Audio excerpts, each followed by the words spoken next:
แองเจลิน่าโจลีดังเป็นผู้แตกและเป็นที่รู้จักไปทั่วโลกจากการรับบทนำในคาร่าคอปทูมเรนเดอร์จนกลายเป็นดาราที่ค่าตัวแพงที่สุดคนหนึ่งของฮอลลีวูดซึ่งนอกเหนือจากบทคาร่าคอปที่บู๊กันอย่างดูเดือดแล้วยังมีหนังแอคชั่นอย่างมิสเตอร์แอนด์มิสซิสสมิธและวอนเต็ดที่คุณแม่พาเราไปบู๊ล้างผลาญได้อย่างสุดมัน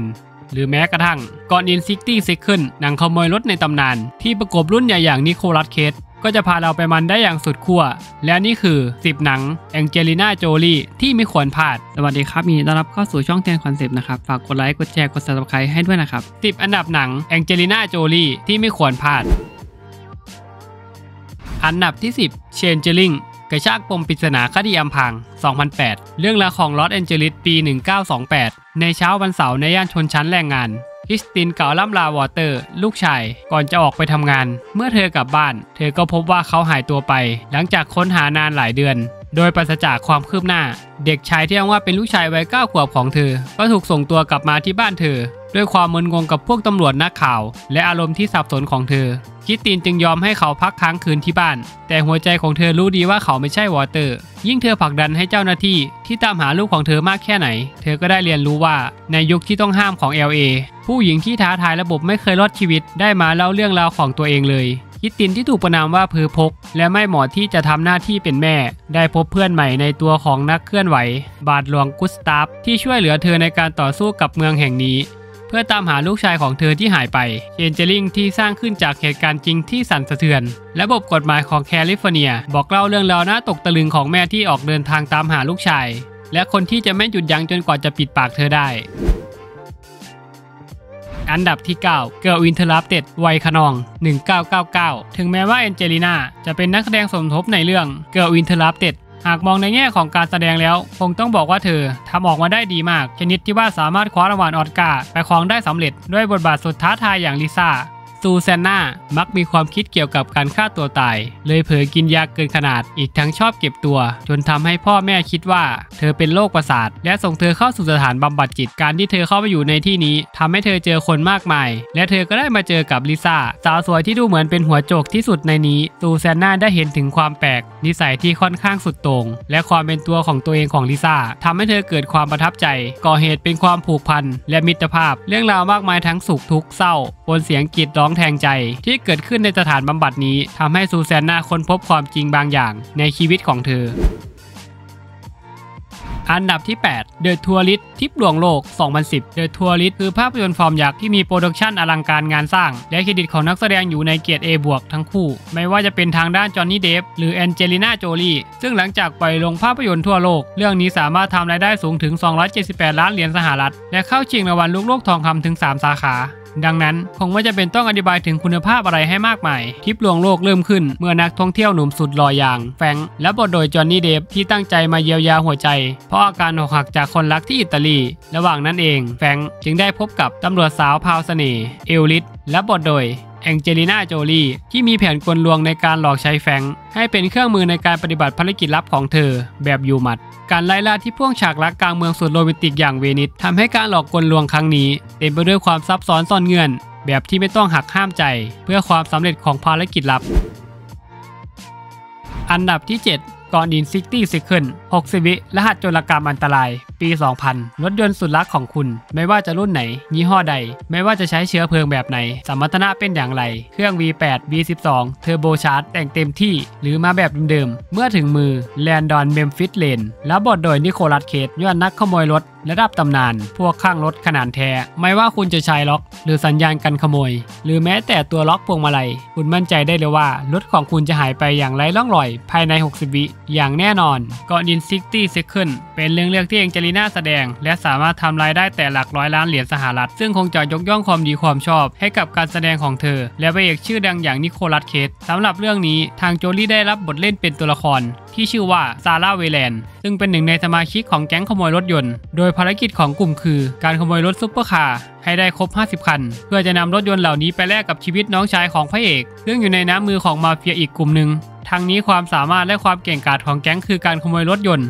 แต่ละคันได้ภายในเวลาเพียง60 วินาทีแต่ความตื่นเต้นจะอยู่ที่ทุกคนภายในแก๊งจะต้องหนีจากการจับกุมของตำรวจรวมไปถึงความลุ้นระทึกและกลืนน้ำลายแบบวินาทีต่อวินาที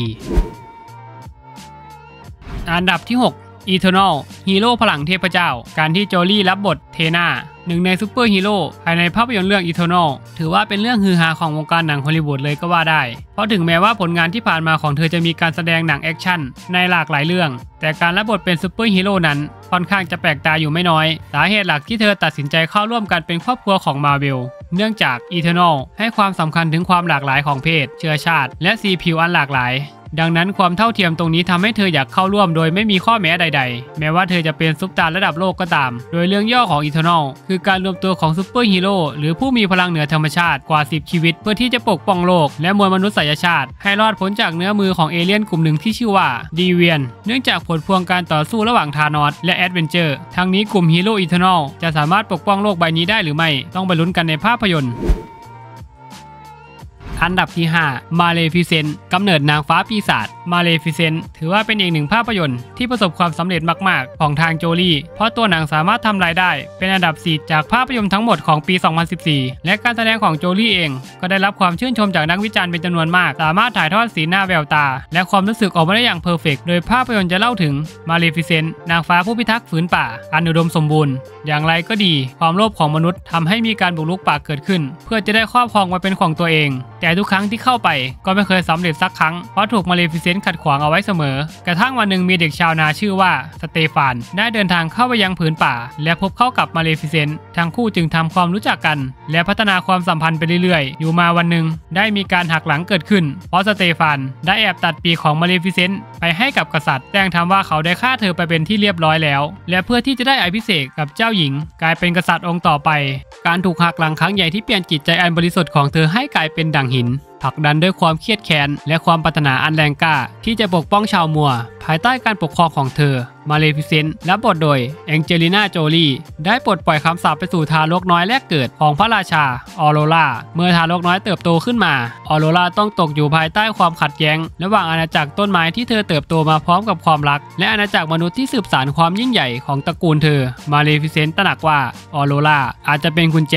ที่จะนำความสงบสุขมาสู่แผ่นดินและถูกบังคับให้ต้องลงมือทำบางสิ่งที่จะเปลี่ยนโลกทั้ง2ใบไปตลอดกาล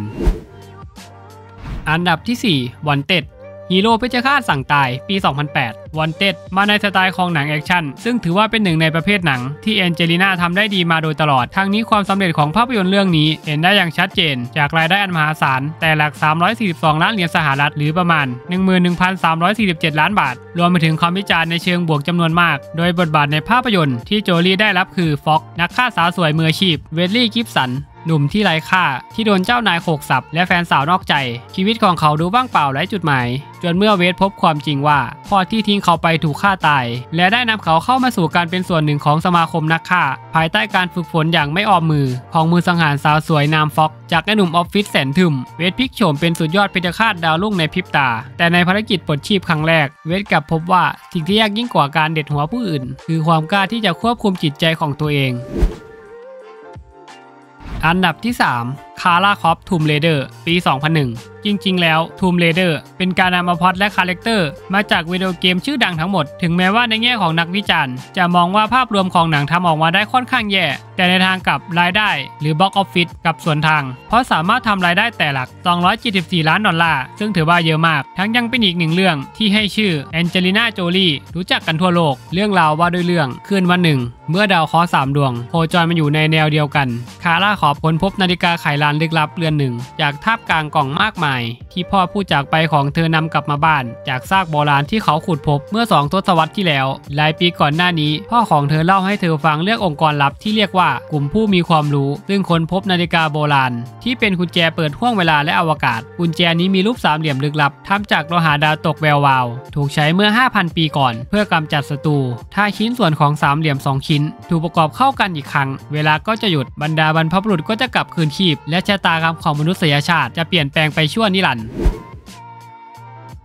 อันดับที่2 ซอสวยสังหารปี 2010 ในฐานะเจ้าหน้าที่ CIA เอเวอร์ลินซอและบทโดยแองเจลิน่าโจลีได้ให้คำสาบานที่จะจงรักภักดีต่อหน้าที่เกียรติยศและประเทศชาติแต่ความจงรักภักดีของเธอกำลังจะถูกทดสอบเมื่อมีผู้ทรยศใส่ร้ายว่าเธอเป็นสายลับของรัสเซียซอจึงต้องหลบหนี ด้วยการใช้ทักษะและประสบการณ์ทั้งหมดเท่าที่มีในฐานะเจ้าหน้าที่สอดแนมเพื่อหลบหนีการจับกุมหากแต่ความพยายามที่จะพิสูจน์ความบริสุทธิ์ของเธอยิ่งทำให้มีคนสงสัยในแรงจูงใจของเธอมากขึ้นขณะที่การตามล่าหาความจริงเบื้องหลังตัวตนของเธอ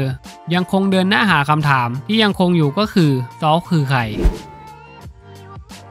อันดับที่1มิสเตอร์แอนด์มิสซิสสมิธนายและนางคู่พิฆาตปี 2005 มิสเตอร์แอนด์มิสซิสสมิธมาในภาพยนตร์แนวแอคชั่นผสมความตลกโปกฮาแบบคอมเมดี้เอาไว้ถือว่าเป็นอีกหนึ่งเรื่องที่ฮิตแบบระเบิดระเบ้อเพราะคู่พระนางระหว่างโจลี่และแบดพิตต์อดีตสามีค่อนข้างลงตัวจนถึงขั้นเปลี่ยนจากคู่รักในภาพยนตร์กลายเป็นคู่รักบนโลกแห่งความจริงซึ่งเรื่องราวของภาพยนตร์เริ่มต้นขึ้นเมื่อจอห์นและเจนได้แต่งงานกันจอห์นกับเจนสมิธเป็นคู่สามีภรรยาธรรมดาที่มีชีวิตแต่งงานจืดชืดเรียบง่ายทว่าต่างฝ่ายต่างก็ซ่อนบางอย่างที่อีกฝ่ายถึงกับต้องยอมฆ่าให้ตายเพื่อให้ได้คำตอบแท้ที่จริงนายและนางสมิธคือนักสังหารมืออาชีพค่าตัวแพงและทั้งคู่ต่างทำงานให้กับองค์กรที่เป็นคู่แข่งขันกันนายและนางสมิธค้นพบแหล่งความตื่นเต้นแห่งใหม่ในชีวิตแต่งงานเมื่อพวกเขาถูกว่าจ้างให้สังหารอีกฝ่ายหนึ่งและนั่นคือจุดเริ่มต้นของความสนุกที่ทำให้เกิดแอคชั่นสุดยอดความตื่นเต้นเมื่อนายและนางสมิธได้ใช้ฝีมือที่เชี่ยวชาญอย่างหาตัวจับยากของพวกเขาในชีวิตแต่งงานและการทดสอบขั้นสุดยอดเป็นยังไงกันบ้างครับกับ10หนัง